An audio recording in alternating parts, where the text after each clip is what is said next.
हरे कृष्णा, राधे राधे। दोस्तों, स्वागत है आपका हमारे चैनल शिखा भक्ति धारा में। आप सभी लोगों को कार्तिक मास के पावन पर्व की हार्दिक शुभकामनाएं।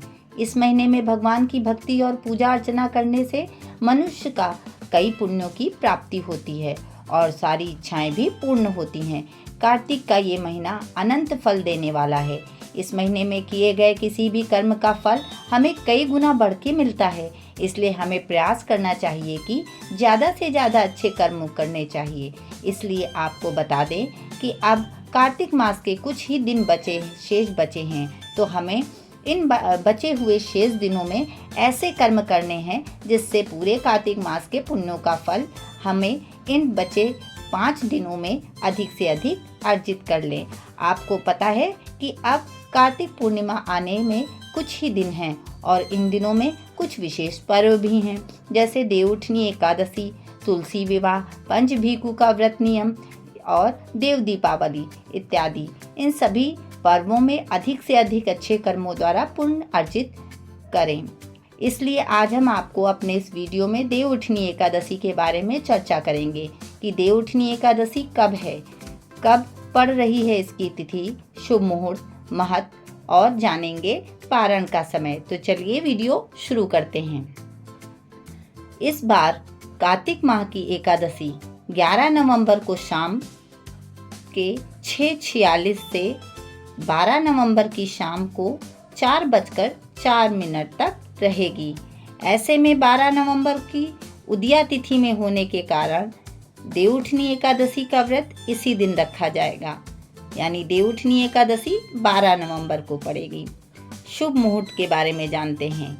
देवउठनी एकादशी के दिन ब्रह्म मुहूर्त है सुबह 4:56 से 5:49 तक, और उसके बाद दूसरा है अभिजीत मुहूर्त, जो कि है 11:44 से दोपहर 12:27 तक।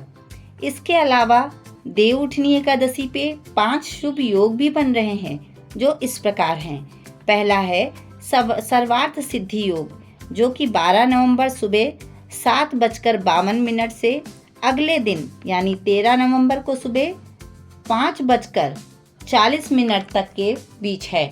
दूसरा है रवि योग, जो कि 12 नवंबर को सुबह 6:40 से 13 नवंबर की सुबह 7:52 तक है। उसके बाद आता है हर्षण योग, जो कि 12 नवंबर को सुबह से लेकर शाम को 7:10 तक रहेगा। उसके बाद आता है अमृत योग। इस योग में शुभ कार्य जैसे यात्रा आदि श्रेष्ठ माने जाते हैं। यह योग 12 नवंबर से 13 नवंबर की सुबह 5:40 तक रहेगा। उसके बाद आता है सिद्धि योग। इस योग में आप कोई भी महत्वपूर्ण निर्णय लेने के बारे में अगर विचार कर रहे हैं तो आप में उसमें सफलता अवश्य मिलेगी। यह योग देवउठनी एकादशी से लेकर 13 नवंबर की सुबह 5:40 तक रहेगा। अब बात करते हैं पारण के समय की। पारण यानी व्रत खोलने का समय, जो कि 13 नवंबर को सुबह 6:42 से 8:51 तक के बीच रहेगा।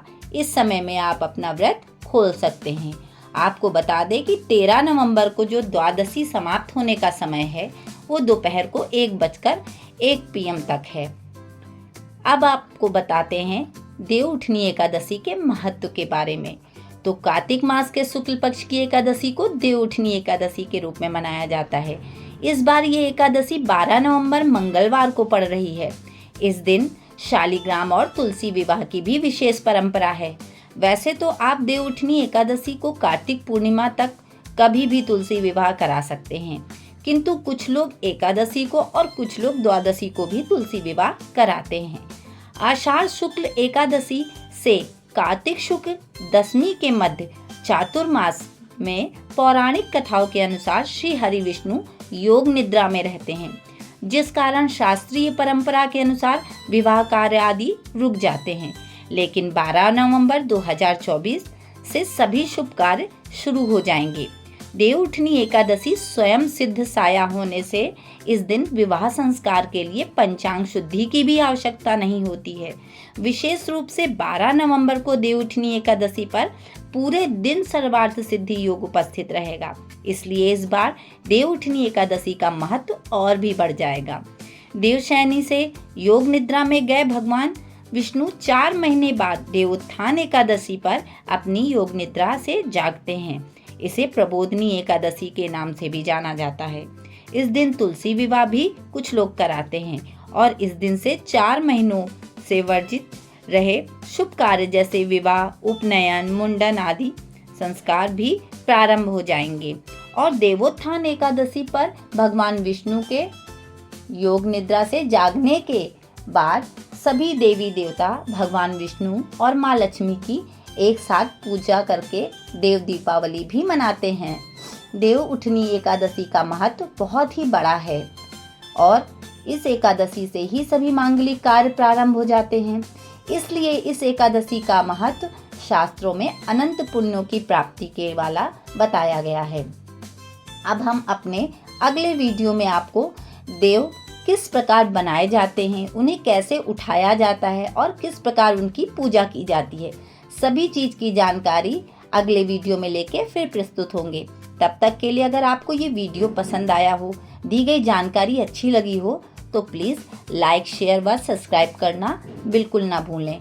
आप सभी लोगों को देवोत्थान एकादशी की हार्दिक शुभकामनाएं। आप सभी लोगों का दिन मंगलमय हो। राधे राधे।